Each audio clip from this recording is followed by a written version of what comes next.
Hi, I'm Merle Blainer. And I'm Stu Blainer. And this is the Blainer Brothers Relaxation Quarter Hour. Today, we're going to get you in shape. Say, Stu. Yeah, Merle? What's your favorite form of exercise? My favorite form of exercise would have to be chopping down trees, Merle. Because it's a good workout, but it also makes a statement.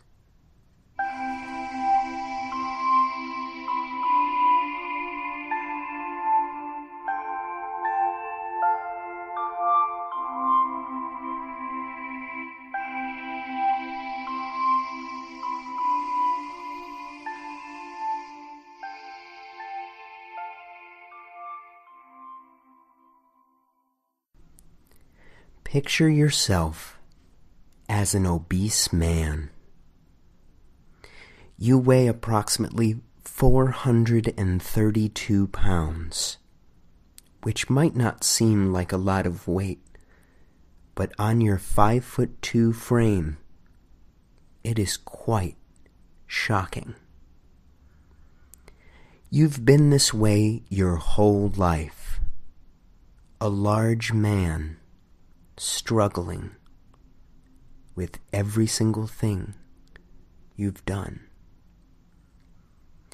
When you were a child, other students in school would make fun of you. You were poked, you were prodded, you were even hit and verbally abused regularly.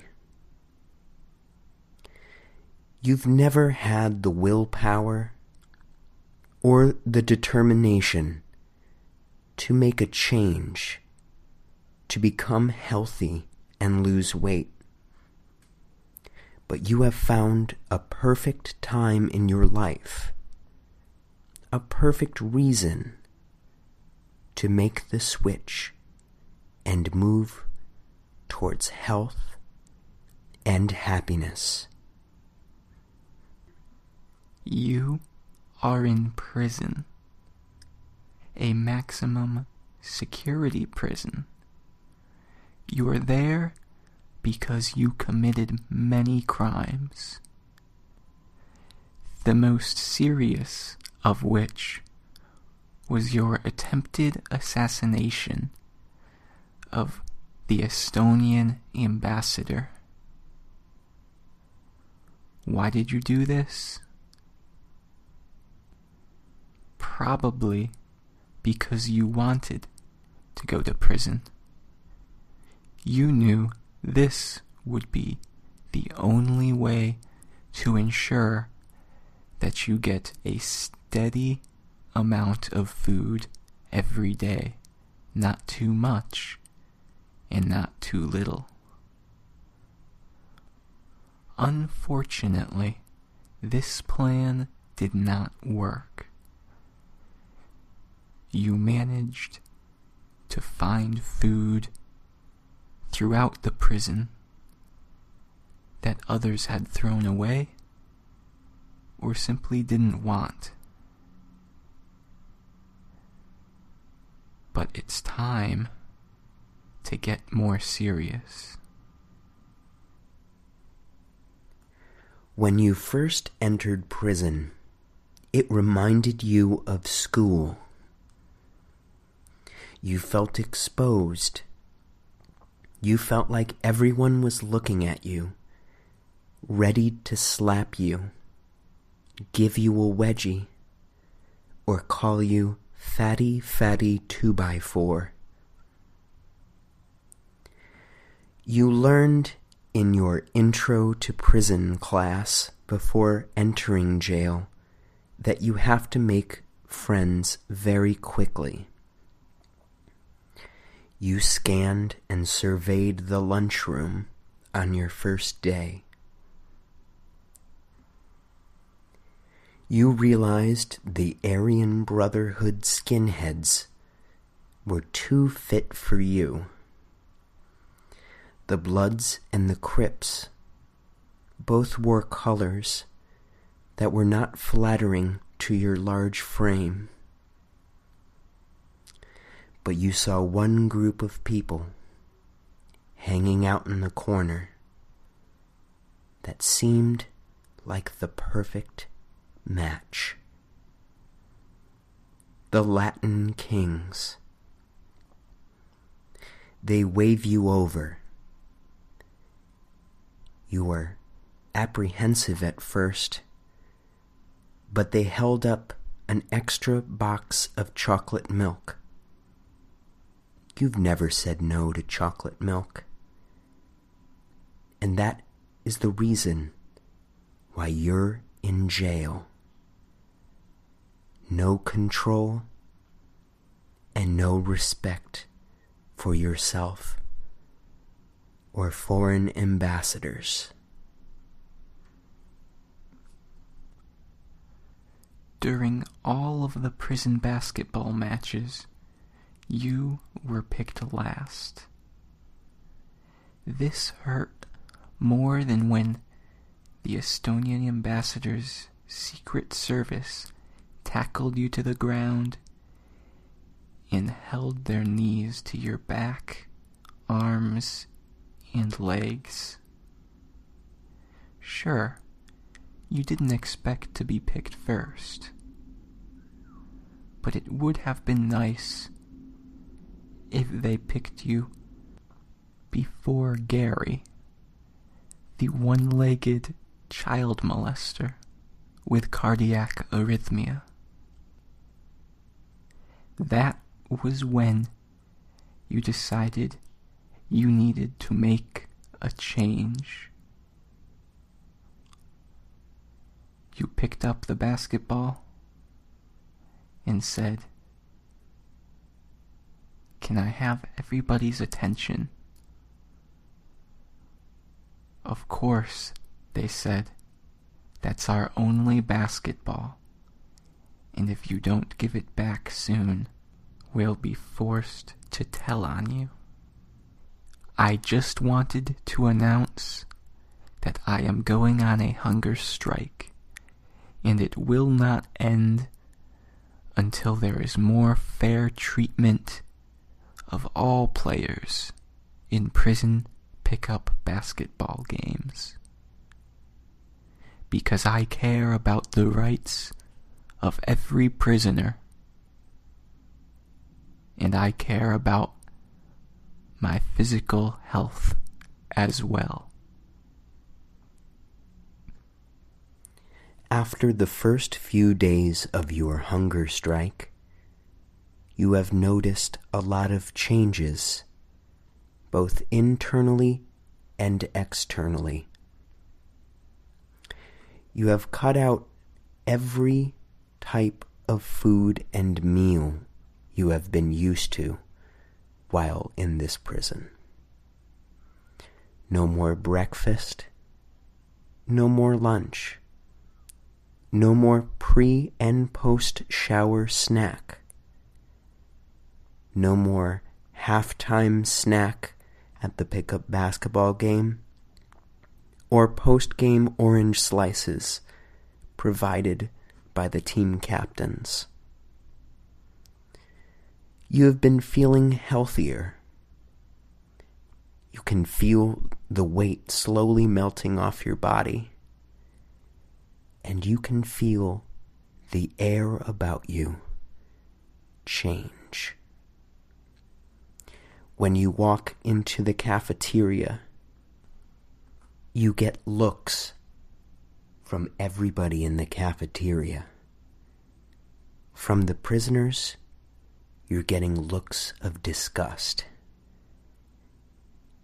Not only because you are trying to change the archaic system of prison pickup basketball, but you're trying to better yourself, and they resent you. The prison guards, on the other hand, are supporting you. Your favorite guard, Larry, who stands outside of your cell, pulls you aside. It's deplorable the way the basketball games have ended up, he says. I really hope that you can ball with the rest of them, because you look like you got some serious game. This isn't a game, you say to him. This is life. This is my life. And the ball is in my court. It is 1 month later. You are an astonishingly fit 184 pounds. You walk onto the court on the final day of the prison basketball tournament, and you feel ready to show everybody that you're a better player than Gary the child molester with cardiac arrhythmia. In fact, you're a pretty good player.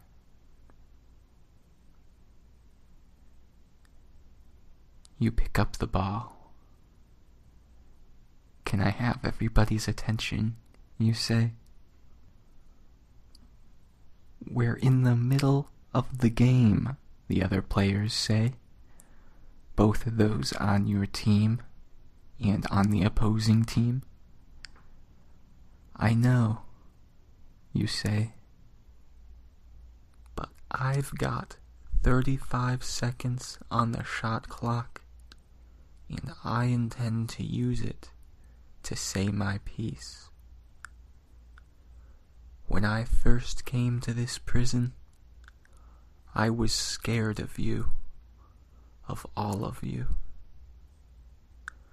But now I know I'm stronger than any of you, and astonishingly fit, too. I used to think that I had to eat in order to feel good about myself. I used to think that I could never be proud of myself if I wasn't good at assassinating ambassadors, prime ministers, or other world leaders. But now I know the truth. I am strong, and I have a lot of willpower. That's something that I hope all of you will learn about yourselves someday, too. So before my shot clock runs out, I just wanted to say that once I'm out of here, I'm going to miss you guys.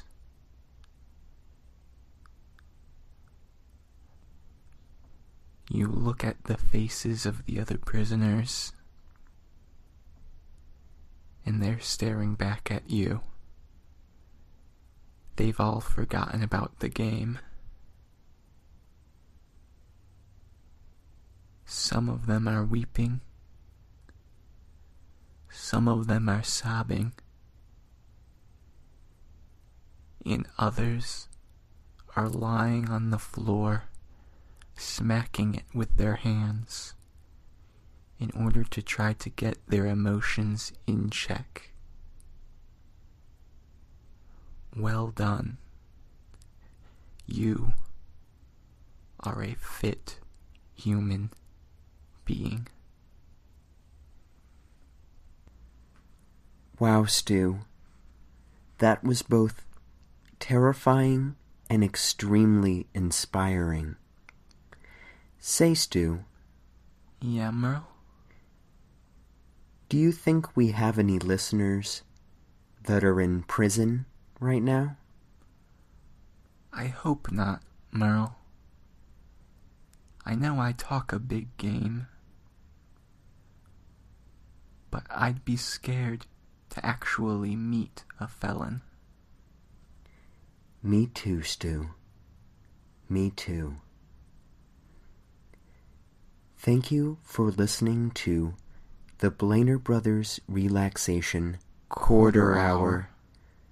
Be sure to subscribe to our podcast on iTunes and follow us on Twitter at Blainer Brothers. Until next time.